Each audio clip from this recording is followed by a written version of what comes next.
Let's go back now to near the beginning of the chapter on page 533 to make sure that we understand what it is that Kant means by freedom. So, starting on the third line of the page, first full paragraph. By freedom, in the cosmological sense, we won't worry about the cosmological sense. On the contrary, I understand the faculty of beginning a state from itself. Now, beginning a state from itself is what Kant refers to as spontaneity. This is different from the way that spontaneity is used in the transcendental deduction, but not completely different. What's in common between the two is the idea of an activity that springs from a capacity and is of the nature of that capacity. So what it is to be free in what Kant wants to call the transcendental sense is to be able to initiate an action out of ourself, that the free human person is able to initiate an action out of herself. So to continue the sentence after the bold-faced from itself, the causality of which does not in turn stand under another cause determining it in time in accordance with the law of nature. Okay, that's the very freedom, that's exactly the freedom that the antithesis of the third antinomy wants to deny. So we have to see, how is Kant going to get around that argument? Because what he's saying is, he means freedom in exactly the sense in which the antithesis means freedom. In other words, the argument of the empiricist against the existence of freedom appears to be one that Kant is conceding. Well, he is conceding it with regard to appearances. So let's continue the passage. Freedom in this signification is a pure transcendental idea, right? Well, up until this point in the Critique of Pure Reason, Kant has spoken to us about concepts. Intuitions and concepts are the two main types of representations that we've talked about. Ideas are a third type of representation that we need to pay some particular attention to. So an idea is a concept. Kant places it, he describes it as a concept. But sometimes we describe something using a name, but what we mean is that what we're describing resembles things that properly come under that name, but maybe has something else about it. Maybe it's defective in some way. It doesn't exactly have the same capacities that something that properly goes by that name would have. So let me give you an example of that. I'll try to give you an example off the top of my head. We might talk about a broken chair still as being a chair. It's a chair, but it doesn't fulfill the function that it would ordinarily fulfill. Sometimes conceptual art plays upon this idea. So Claes van Oldenburg constructed a sculpture at one point. It's called Soft Bathtub. And I saw it in person one time in New York. It's a wonderful piece. I just started laughing as soon as I saw it.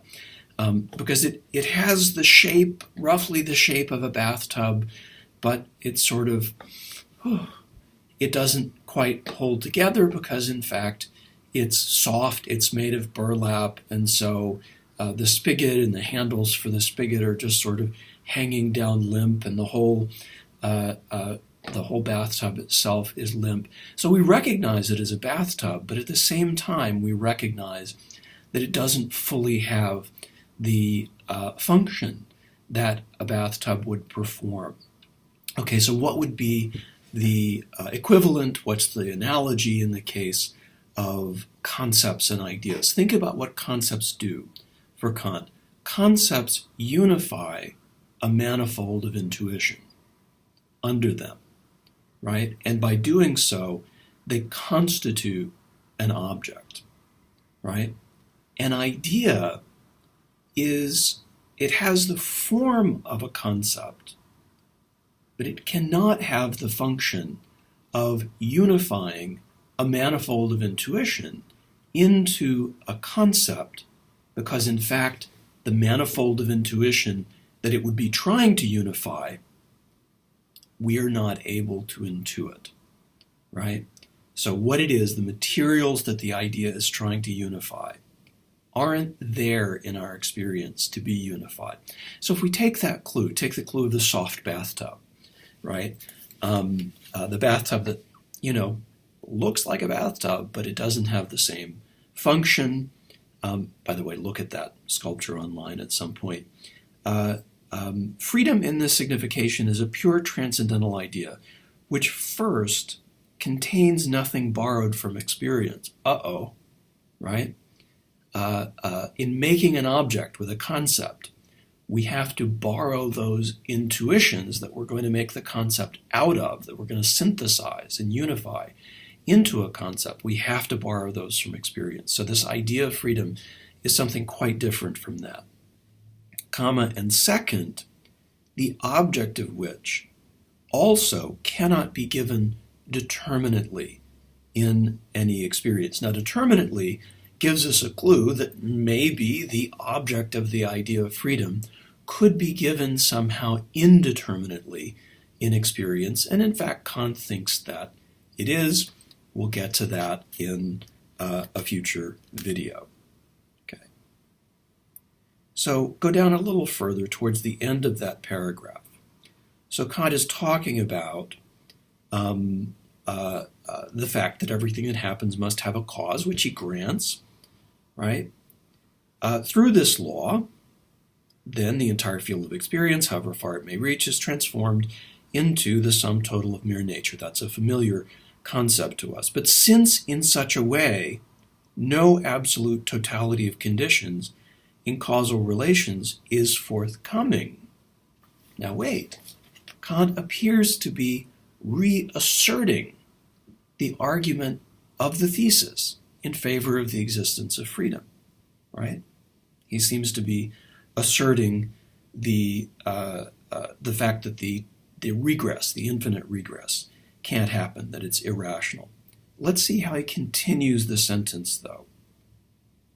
But since, in such a way, no absolute totality of conditions in causal relations is forthcoming, reason creates the idea of a spontaneity, which could start to act from itself without needing to be preceded by any other cause that in turn determines it according to the law of causal connection. So what has happened there, right? What has happened there is that Kant has qualified the argument of the thesis. He's essentially conceded the argument of the antithesis, that freedom in the sense of something that appears in the sensible world, but somehow doesn't obey the rules of the sensible world, like the principle of cause and effect, that we can rule that out, right? Kant concedes the antithesis, and then he appears to reassert the thesis. What's going on? What's going on is that Kant acknowledges that reason is creating this idea. What does that mean? Does it mean that it's a fiction, like Kant thinks mathematical objects are essentially fictions? Well, no, not really, right? For a couple of reasons. The main reason is that Kant wants to talk about concepts, the objects of which can be known, right? And those are concepts that are capable of unifying a manifold of intuition under them, right? But an idea is something that is rationally conceivable. That is, it does not logically contradict itself. So we're free to believe it. We're free to posit it. Nothing, the concept itself is not self-contradictory, right? So what Kant wants to do in this connection is to say that the idea of freedom is not self-contradictory, Because in the first part of the Critique of Pure Reason, we've drawn a boundary around experience and said that as far as we know, as far as our experience can take us, as far as our knowledge, as far as science can take us, we know that cause and effect have to hold. But we found out at the very end of the transcendental deduction that the categories, which of course cause and effect is based upon, the categories have no validity beyond the limits of experience. So what is the idea of freedom doing? The idea of freedom is thinking of a being, namely ourselves, under a different description from a different perspective. We're free to think of ourselves as free. It is rational, it's logical, it's open to us to think of ourselves as things in themselves, as free. And then, what does action mean, right? What does free human choice mean? Free human choice would mean that at the level of things in themselves, I make a free choice, right? Out there in what Kant calls the noumenal realm. The realm that is not a realm that is sensed, a realm that is merely conceived of. So we're free to conceive of ourselves as free, right? And the conception is not just of a thing in itself that stands out there and does its own thing, right? The conception is of a being that begins outside of experience, a course of events that ends up within experience. We'll talk a little bit more about that in the next video.